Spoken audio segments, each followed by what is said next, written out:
Very good morning students. Last time we have discussed about the ascent formula. किसके बारे में discuss किया था हमने? ascent formula के उसमें हमने देखा था कि लिक्विड की हाइट जो है कैपिलरी ट्यूब में अंदर कितनी होती है.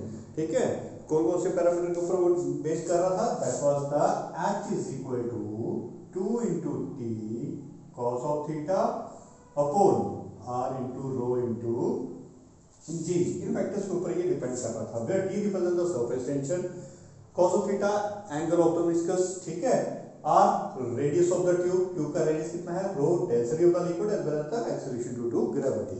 तो यहाँ पे आज हम जो टॉपिक कर रहे हैं that was the rise of the liquid in the tube with the sufficient length. देखो, जब मेरे पास एक जो ट्यूब है, इस ट्यूब की height will be smaller as comparison to the depth of the liquid.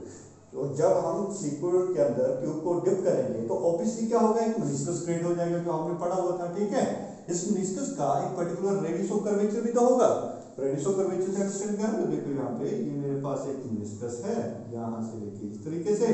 तो अगर मैं इसको कंप्लीट कर देता हूँ, मतलब एक स्फीयर में पूरा डिसॉल्व करता हूँ. ठीक है, तो ये तो था इसका रेडियस ऑफ द ट्यूब, और ये था हमारे पास रेडियस ऑफ कर्वेचर. यानी कि ये पूरे के पूरे स्फीयर का एक सेंटर भी तो होगा, उसी को हम क्या बोलते हैं, रेडियस ऑफ कर्वेचर. तो यहाँ पे हमें यही बताया गया है कि जब हम इस लिक्विड के अंदर इस पर्टिकुलर ट्यूब को डिप करते हैं तो क्या कि ये फ्लो कर जाएगा.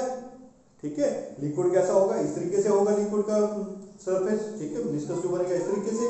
तो जैसे जैसे मैं इस ट्यूब को अंदर की तरफ डिप करते जाता हूं तो क्या ये साइड से ओवरफ्लो करता हुआ पानी बाहर निकल जाएगा? नहीं, ऐसा नहीं होगा. That is because of this here. ठीक है, तो यहाँ पे ये क्वांटिटी क्या बनती है, यहाँ पे h इज इक्वल टू, यहाँ पे बनेगा 2 into t cos of theta upon इस r को रिप्लेस कर देते हैं कैपिटल R से into g. ठीक है, तो h r को इस तरफ ले जाते हैं, 2 into t cos of theta upon rho into g. All these quantity in this tube will be the constant one. कैसा होगा इस क्वांटिटी में? constant होगा. तो we can write it as HR is equal to what? constant. HR किसके बराबर होगा? ये सारा constant के बराबर. तो we can say that when the height will be decreases, then the radius of curvature goes on increases. क्या मतलब हुआ इसका? देखो, जैसे जैसे मैं इस ट्यूब को पानी के अंदर डिप करता जाऊंगा तो इसका मेनिस्कस ऐसे नहीं रहेगा. इसका मेनिस्कस का रेडियस ऑफ कर्वेचर क्या हो रहा है, बढ़ रहा है. ठीक है, तो रेडियस ऑफ कर्वेचर बढ़ रहा है तो इसका मतलब ये फ्लैट होता चला जाएगा. Ultimately get the flat on the surface जब हम इसको कंप्लीटली डिप कर देंगे इनसाइड द लिक्विड. क्लियर होगी बात? इसका मतलब क्या मतलब हुआ कि जो मेनिस्कस है उसका रेडियस ऐसे ही नहीं रहेगा. जैसे जैसे हम ट्यूब को अंदर डिप करते जाएंगे इसका मेनिस्कस जो फ्लैट होता चला जाएगा. अल्टीमेटली गेट द फ्लैट, यानी कि HR must be equivalent to the constant.